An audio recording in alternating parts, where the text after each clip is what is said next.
जिवंत लाभार्थी तहसील कार्यालय भोकरदन येथे मयत असल्याची नोंद करून अनुदान बंद करण्यात आले।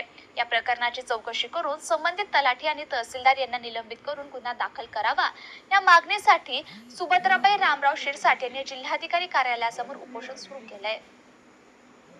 सुभद्राबाई रामराव शिरसाट यांचे पती हयात असताना त्यांना मयत दाखवून त्यांना मिळणारी वयोवृद्धाची पेन्शन बंद करण्यात आली। ही बाब त्यांच्या पतीला कळाल्यानंतर त्यांचे हृदयविकाराने निधन झालं। याबाबत शासनाकडे न्याय मागितला असता सुभद्राबाई शिरसाट या वयोवृद्ध मागासवर्गीय विधवा महिला मिळाल्यामुळे संबंधित तलाठी यांनी खोटी माहिती दिली असल्याची तक्रार जिल्हाधिकारी यांच्याकडे केली आहे। या प्रकरणात तलाठी आणि तहसीलदार यांच्यावर कारवाई न झाल्याने उपोषण सुरू केले असून संबंधित अधिकाऱ्यावर कारवाई करण्यात यावी नसता आत्मदहन करण्याचा इशारा सुभद्राबाई शिरसाट यांनी दिला आहे।